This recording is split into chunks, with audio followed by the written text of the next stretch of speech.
नमस्कार दोस्तों, आप सभी का स्वागत है हमारे YouTube channel current affairs with RK में। आज हम लोग 26 अक्टूबर के सारे महत्वपूर्ण करंट अफेयर्स को प्रश्न के माध्यम से देखेंगे। चलिए शुरुआत करते हैं। आज का हमारा पहला प्रश्न है, छत्तीसगढ़ में विधानसभा चुनाव में दोनों चरणों में कितने प्रतिशत महिला प्रत्याशी मैदान में उतरे हैं? हमारे ऑप्शंस हैं 15, 16, 17 और 18। इसका सही उत्तर है ऑप्शन 4, 18%। इसके महत्वपूर्ण तथ्यों को देखते हैं। छत्तीसगढ़ विधानसभा में 18% महिलाएं हैं और ये देश में सबसे ज़्यादा हैं। विधानसभा चुनाव के पहले चरण की 20 सीटों के लिए इस बार 25 महिलाएं चुनाव मैदान में हैं। इनमें से 4 कांग्रेस की तरफ से तो 3 भाजपा की तरफ से चुनाव लड़ रही हैं। बचे हुए अन्य पार्टियों से या निर्दलीय हैं। महिला आरक्षण नारी शक्ति वंदन बिल 2023 संसद में पास हो गया है। हालांकि इसका लाभ 2029 से ही मिलेगा। ऐसे में छत्तीसगढ़ विधानसभा चुनाव में भाजपा और कांग्रेस दोनों ने इस बार महिला प्रत्याशियों पर बड़ा दांव खेला है। भाजपा ने जहां 15 को टिकट दिया है, वहीं कांग्रेस ने 18 महिलाएं मैदान में हैं। खास बात यह है कि सिर्फ 3 सीट लैलूंगा, सारंगढ़ और प्रतापपुर में ही महिला प्रत्याशी आमने सामने हैं। प्रदेश के फिलहाल 16 महिला विधायक हैं। ध्यान देंगे, वर्तमान में 16 महिला विधायक हैं। इनमें से 3 महिलाएं खैरागढ़ से यशोदा वर्मा, दंतेवाड़ा से द्युति कर्मा और भानुप्रतापपुर से सावित्री मंडावी उपचुनाव जीतकर विधायक बनी। द्युति कर्मा 2018 में भी प्रत्याशी थी, लेकिन भाजपा के भीमा मंडावी से चुनाव हार गई थी। 2018 के चुनाव में जीती 13 में से 11 महिलाएं पहली बार चुनी गई थी, मतलब वो पहली बार विधायक बनी थी। इनमें सबसे ज़्यादा कांग्रेस की 11 और एक भाजपा व बसपा की है। ठीक है, वर्तमान में 16 महिला विधायक हैं। ठीक है, 2018 के समय 13 जीती थी, 13 महिलाएं थी, उसका 3 उपचुनाव से विजयी बन के आई। 2018 के चुनाव में 132 में से 13 को जीत मिली। छत्तीसगढ़ चुनाव आयोग के आंकड़ों पर गौर करें तो 2018 के विधानसभा चुनावों में कांग्रेस ने 13 महिलाओं को टिकट दिया, इनमें से 10 को जीत मिली। वहीं भाजपा ने 14 महिला उम्मीदवार खड़े किए पर 1 को ही जीत मिली।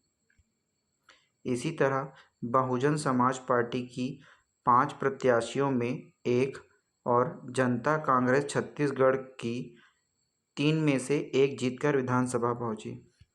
ध्यान देंगे, प्रदेश की पहली महिला विधायक रायपुर से 1977 में रही रजनी ताई। कौन थी?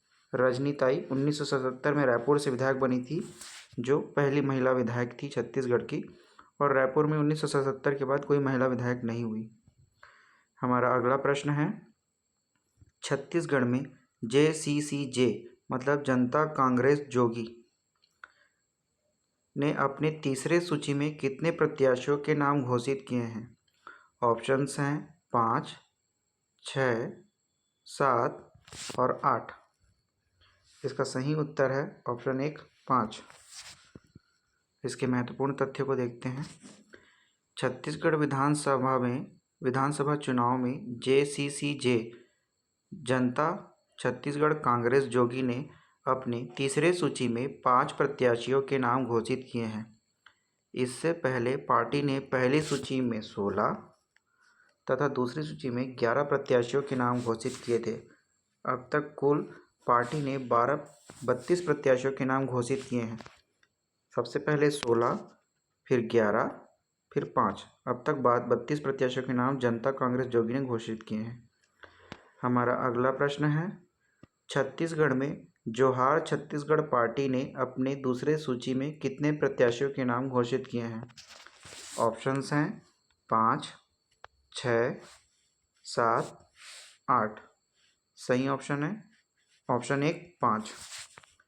महत्वपूर्ण तथ्यों को देखते हैं।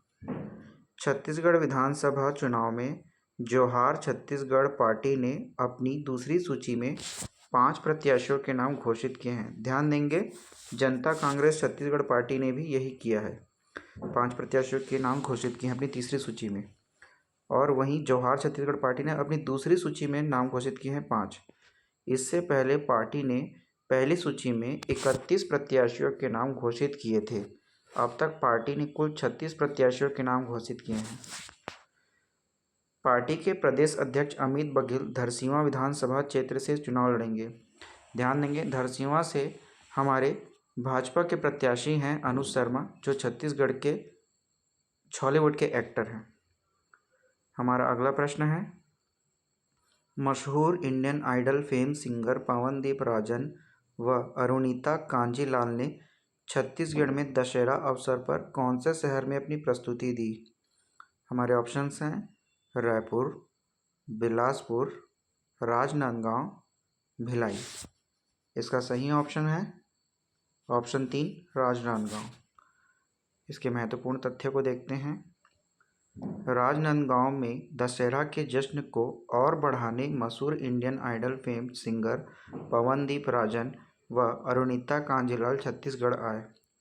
राजनांदगांव के छत्तीसगढ़ जन महोत्सव समिति के बैनर तले म्युनिसिपल स्कूल ग्राउंड में विशाल रावण दहन किया गया।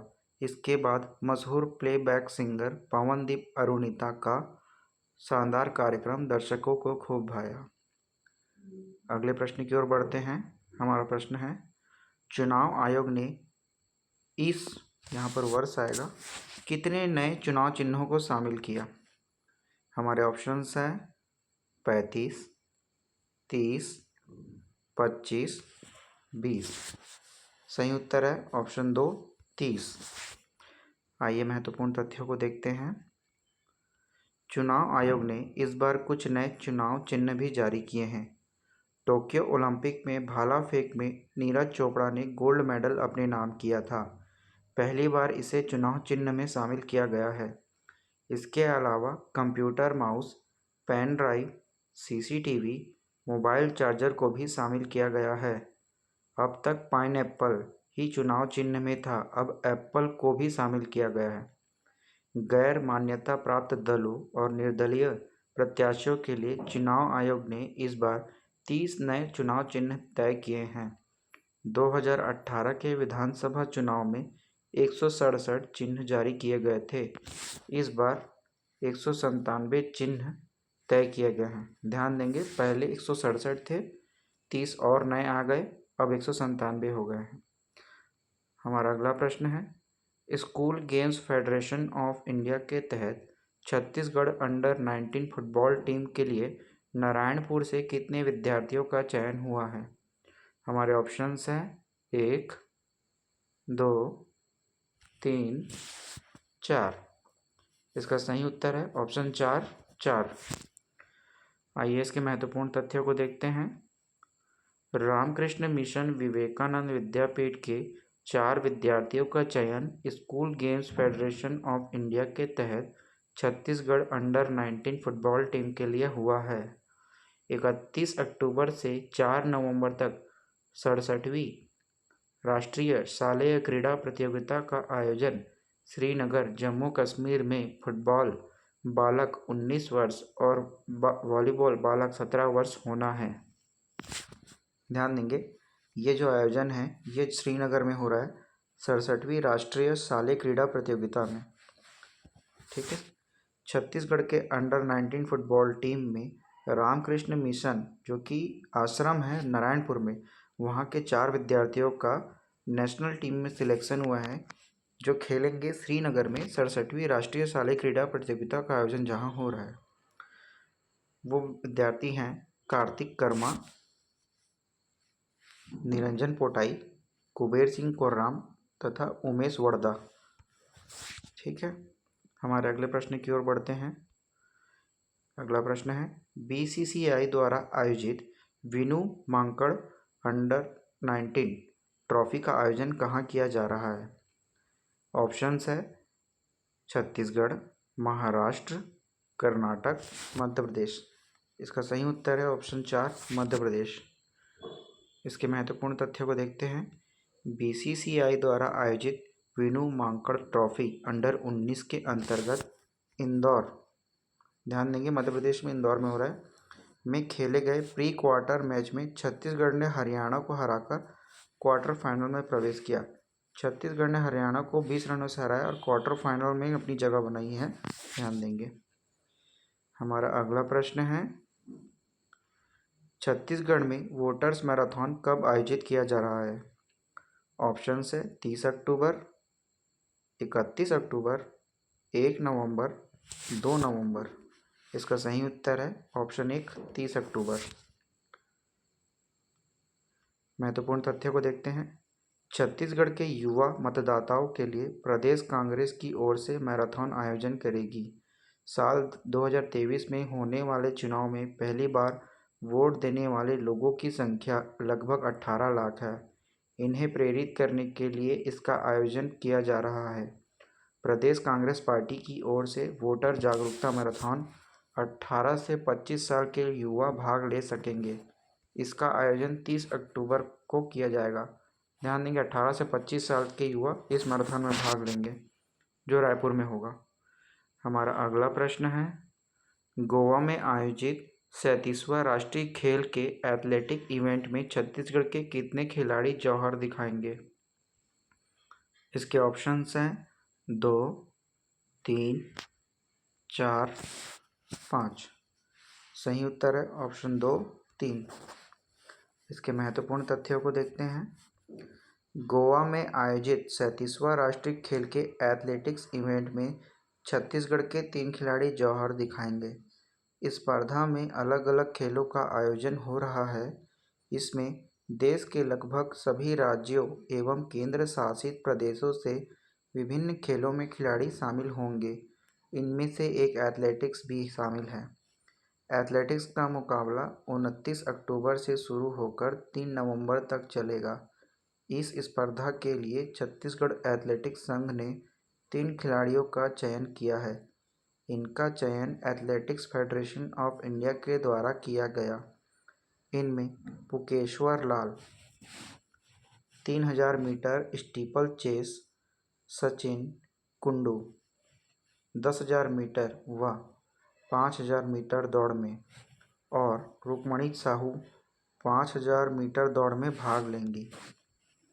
ठीक है, हमारे 3 खिलाड़ी हैं कौन? पुकेश्वर लाल, सचिन कुंडू, रुक्मणी साहू, जो 37वें राष्ट्रीय खेल का आयोजन जो गोवा में हो रहा है उसमें एथलेटिक इवेंट में छत्तीसगढ़ का रिप्रेजेंटेशन करेंगे। आज का हमारा प्रश्न यहीं समाप्त होता है। कल हम फिर मिलेंगे नए प्रश्नों के साथ। तब तक के लिए धन्यवाद।